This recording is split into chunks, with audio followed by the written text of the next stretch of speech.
Itulah letak penegakan hukumnya di situ. Begitu. Kan ini kan tenun amarasi. Iya. Kenapa ditenun di ini Contoh di Kabupaten Kupang misalnya? contoh. Dia izin di siapa? Kalau sudah pegang sertifikat, itu yang namanya hak eksklusif. Wah. Jadi kalau orang sudah mendaftar itu dia mendapat hak eksklusif untuk melarang orang lain menggunakan atau meminta izin. Harus ada jadi izin. Betul. Jadi ada hak untuk melarang dan mengizinkan. Jadi izin itu tentu tidak gratis dong, pasti harus ada timbal balik ya. Jadi Ku podcastkan ceritamu. Tenun ikat merupakan salah satu kekayaan yang sangat banyak kita temui di Nusa Tenggara Timur dengan berbagai ragam, motif, dan juga sangat indah untuk dikenakan dan bisa dibentuk menjadi apa saja seperti pakaian bahkan sudah sampai go internasional. Sayang sekali kalau seandainya tenun ikat ini digantikan dengan tenun print yang sekarang sudah banyak sekali beredar juga dengan harga yang sangat murah. Nah, untuk hari ini kawan, kita akan berbicara bagaimana hak kekayaan intelektual tenun ini bisa diperjuangkan dan tentunya ini bisa menjadi sebuah berita bagus atau sebuah berita menarik bagi para penenun-penenun, mama-mama kita yang sudah berjuang dengan luar biasa dan ternyata akhirnya memiliki HKI atau hak kekayaan intelektual. Saat ini saya Rani Veronica yang menjadi host untuk Ku Podcast pada hari ini dan tentunya saya juga mengucapkan terima kasih buat Beta Print sebagai printing solution. Dan hari ini Rani tidak sendiri karena Rani sudah bersama dengan Ibu Dince Elensia yang merupakan Kasubit Kumham dan kita akan bicara langsung tentang Haki Tenun. Halo Ibu. halo, selamat sore Kak Selamat Rani. sore juga. Apa kabar? Salam sehat. Salam sehat. Baik kabarnya Ibu? Baik. Harus baik ya, harus luar biasa baiknya. Tetap semangat. Baik kawan, sebelum kita lanjutkan lagi perbincangan ini, kita mau izin lepas masker dulu ya, karena ruangan ini juga sudah didisinfektan dan kita juga sudah 2 kali vaksin. 3. Ibu udah 3. Wah, terlambat dong saya. Tadi baru PCR lagi. Oke, kalau gitu kita izin lepas masker dulu ya.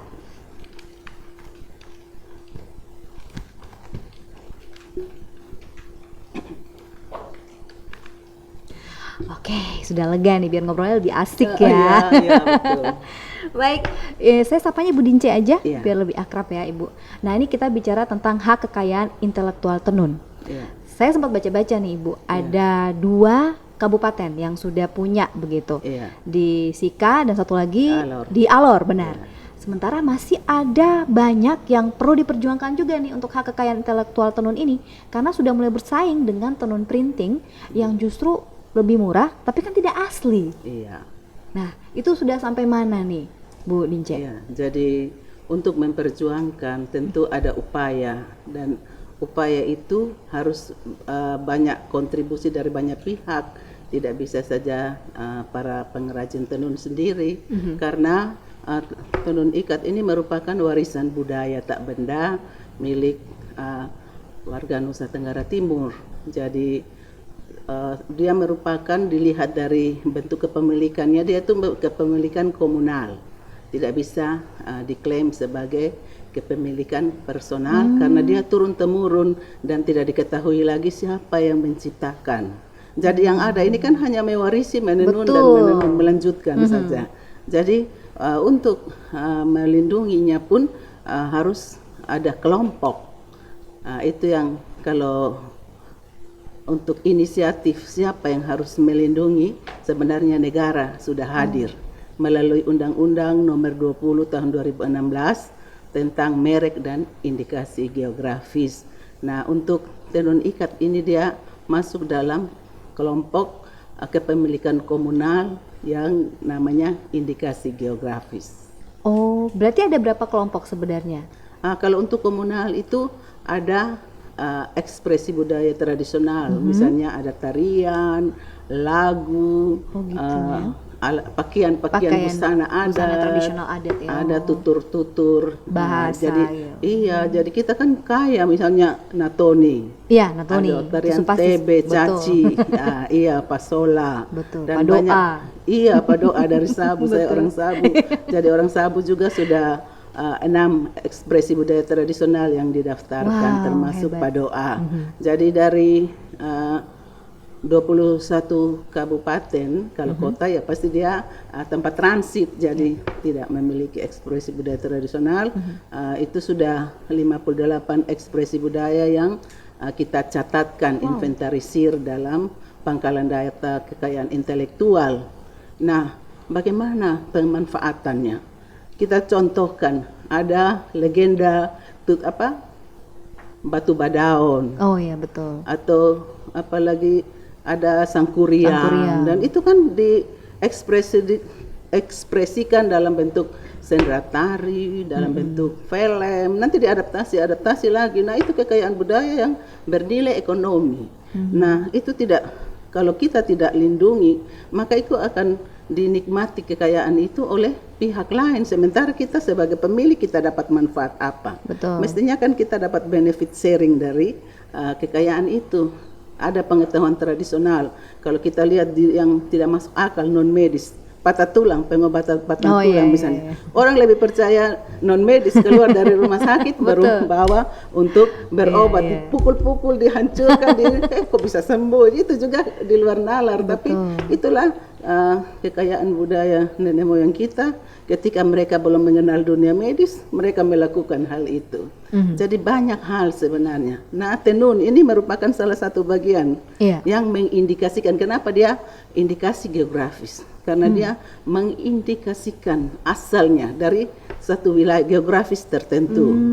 Nah, kalau indikasi geografis itu mencakup tiga ranah, yaitu produk pertanian, ada produk olahan industri, dan kerajinan tangan. Nah, di mana letak tenun ikat ini? Tentunya di kerajinan tangan. Iya, dan orang yang bisa melakukan itu hanya orang yang punya ketekunan, karena tidak bisa orang menenun itu duduk, orang Kupang bilang pantah belum panas, bangun pindah kerja lain. Makanya bilang tenun ikat ini buat lama sekali 6 bulan. Padahal menurut mama-mama di Malaka, mereka bisa 2 hari saja bisa selesai kalau tekun. Asal jangan harus duduk sampai pantah panas, orang Kupang bilang. Ya.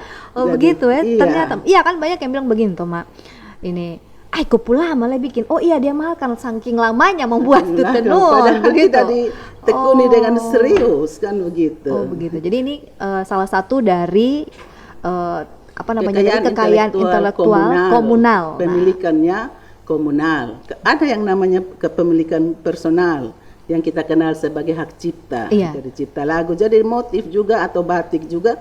Kalau diketahui penciptanya, dia tidak bisa didaftar dalam indikasi geografis atau komunal, tapi dia didaftar dalam kepemilikan personal, namanya hak cipta. Hak cipta. Jadi perbedaannya tidak diketahui siapa penciptanya, penemunya dengan yang diketahui. Jadi contoh Kota Kupang, diketahui Ibu Helda istri wali kota, kita punya ikon CP, sudah didaftar sebagai hak cipta Kota Kupang. Iya, itu dan itu sudah dalam proses ya. Sudah diserahkan, kami sudah serahkan sertifikat hak ciptanya pada tahun lalu, sekitar bulan April. Oh, yang kemarin Pak Wali Kota pergi itu dan di foto itu kalau tidak salah ya, ada kayak kalau ini penerimaan.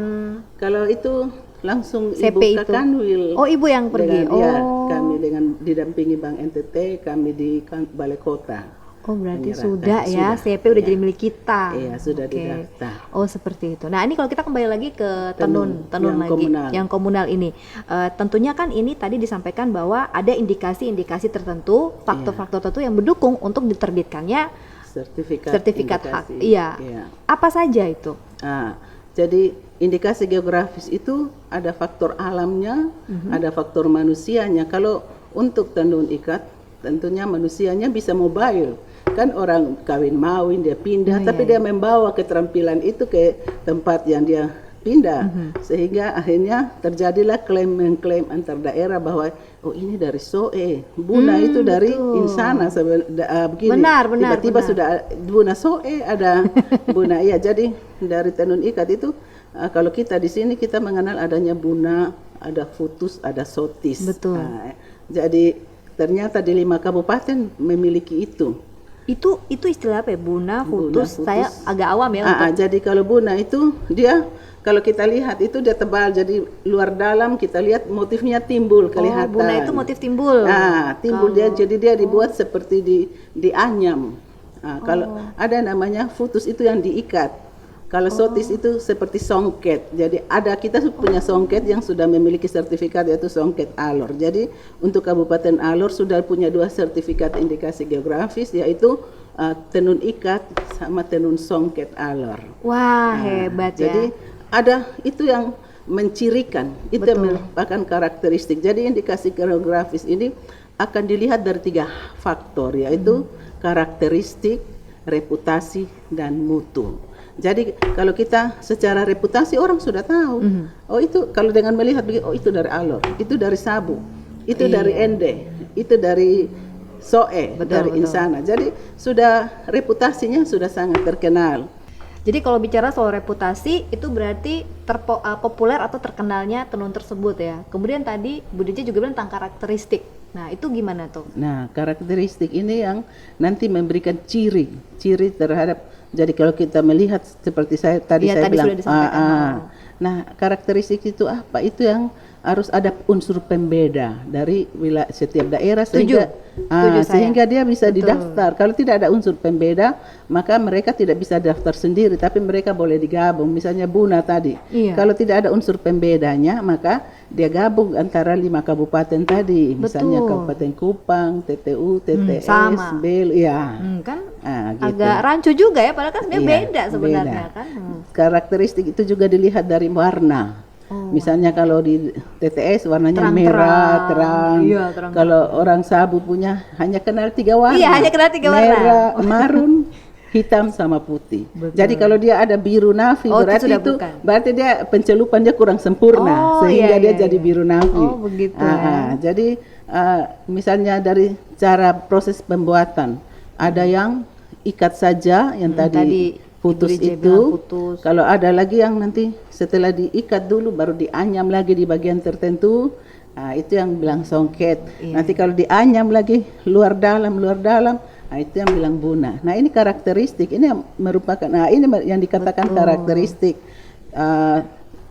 pewarnaannya, benangnya. Benar. Kan tidak sekarang kita cari kapas, ini kan sudah susah benang dari kapas. Jadi nanti di dalam karakteristik itu akan digambarkan semua itu asalnya dari wilayah mana. Jadi orang akan mengetahui oh ini dari wilayah misalnya Amanuban atau dari Insana gitu. Jadi nanti di dalam ada namanya dokumen deskripsi yang akan menggambarkan semua siapa pemohonnya, apa karakteristik tadi, apa mutunya. Nah mutu ini bagaimana kehalusannya, jangan sampai banyak benang putus terus bisa diterawang. Nah itu kan tidak mungkin, kita harus menjualnya sama, pasti ada kategori, orang bilang ada tas ori, ada KW-KW-an. Nah itu harus diceritakan dalam dokumen deskripsi itu, sehingga orang beli, orang tinggal menyebut, nanti ada kodenya, namanya kode keterunutan, karena di situ ada daftar pedagangnya, ada daftar penenunnya, sehingga tinggal dengan kode keterunutan itu nanti disebut, kita misalnya Karani mau beli yang kualitas yang benang dari kapas, pencelupannya alamiah, atau tidak ada, kan bisa dicampur, ada yang pencampuran antara sintetis dan alamiah. Nah itu harus digambarkan. Jadi kalau orang membeli tenun yang sudah diindikasi geografis, sudah jelas mutunya, karakteristiknya, dibanding dengan tenun yang hanya ditenun-tenun asal-asal. Apalagi banyak pesanan sesuai selera.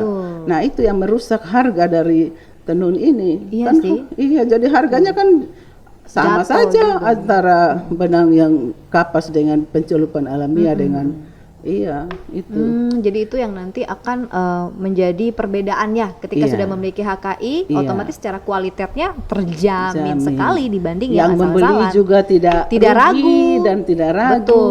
Puas. Terus, puas, dan harganya juga tidak asal-asalan, sudah satu harga. Terus lokasinya hanya boleh ditenun di wilayah itu, kan di dalam dokumen deskripsi. Jadi kalau ditenun di tempat lain harus ditanyakan, itu bagian dari pengawasan. Itu akan kena masalah dong? Iya, itulah letak penegakan hukumnya di situ. Begitu. Kan ini kan tenun Amarasi, kenapa ditenun di contoh di Kabupaten Kupang misalnya. Dia izin di siapa? Kalau sudah pegang sertifikat, itu yang namanya hak eksklusif.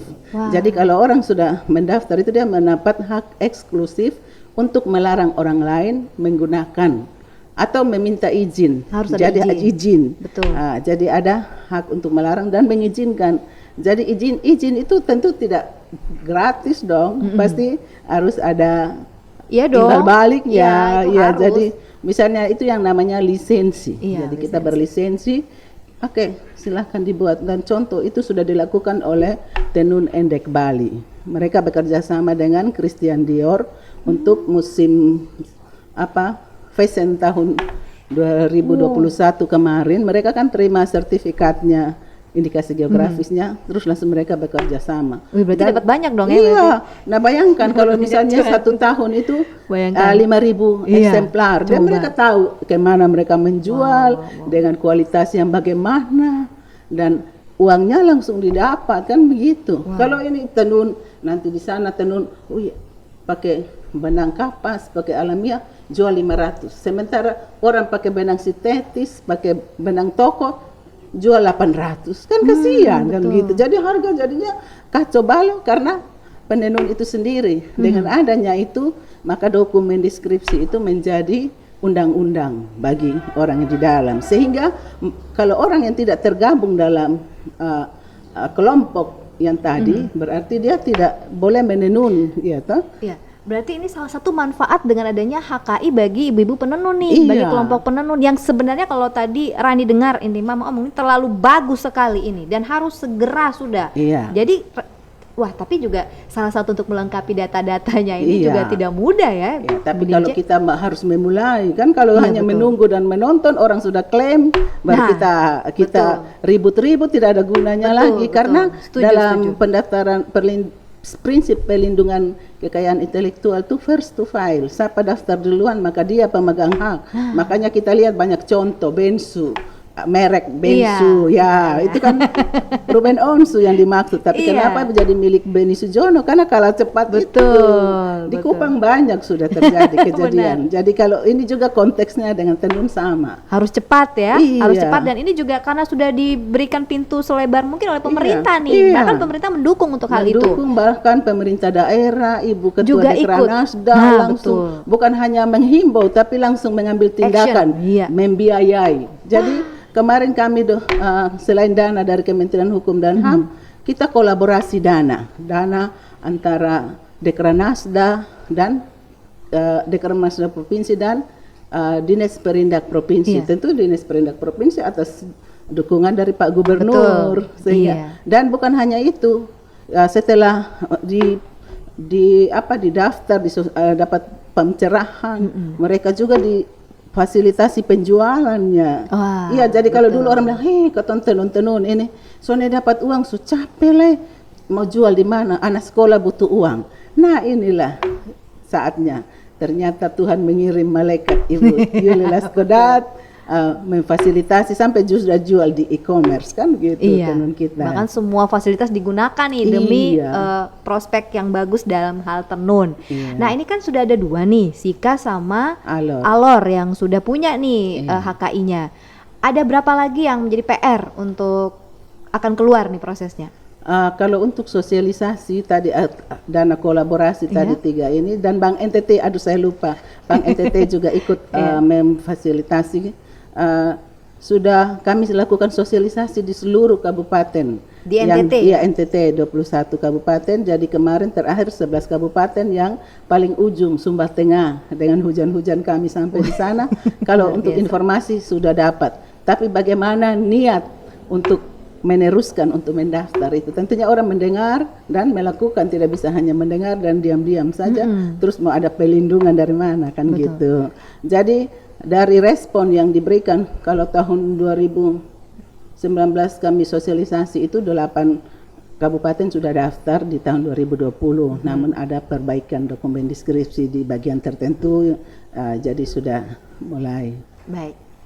Berarti sudah ada 11 kabupaten yang sementara sudah dilakukan sosialisasi juga. Terakhir kemarin yang hujan-hujan itu ya, Bu Dinca ya. Dan malah dari 11 itu sudah ada yang respon dengan mendaftar. Wah luar biasa. Ada 4 kabupaten. Berarti mereka peduli peduli dan sekali. memang mereka dalam kebingungan waktu itu, kemana mereka harus betul, mendaftar. Jadi ada leading sektornya di mana, dan ketika kami juga ada fungsi sosialisasi perpanjangan tangan dari Kementerian Hukum HAM, dalam hal ini Direktorat Jenderal Kekayaan Intelektual, maka kami sosialisasi seperti gayung bersambut. Pemdanya mau, ada yang motivatornya dari Ibu Ketua Dekranasda. Karena sehingga, semua ini positif ya. Positif. Tapi Bu Dince, ada tidak pernah menemukan kasus di mana di satu daerah mungkin tidak perlu disebutkan di mana ya, yang menolak atau mengatakan buat apa begitu, atau ada rusuh lah gitu sedikit ya, gitu. Ada lah tentu tidak semua mulus ya. Pasti ada yang usahanya ya entah itu untuk mencari sensasi atau apa. Ketika kami mengundang bapak-bapak juga ikut nimbrung dalam menyiapkan dokumen deskripsi di sebuah kabupaten, mereka menolak dengan alasan macam-macam lah. Ini harus berdasarkan suku ini, berdasarkan dari marga ini. Padahal ini kan kita kan butuh komunal, itu bisa beberapa marga, beberapa suku, tergantung dari karakteristik yang tadi saya sampaikan, sehingga tidak bisa pendapat seseorang kalau itu berarti dia masuknya di hak cipta, tapi harus punya nilai kebaruan.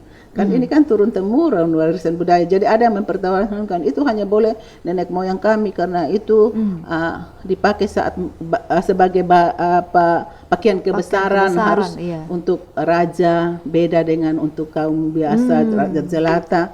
Nah, itu juga yang menjadi polemik, mereka tidak mau diketahui oleh orang lain prosesnya, motifnya seperti apa.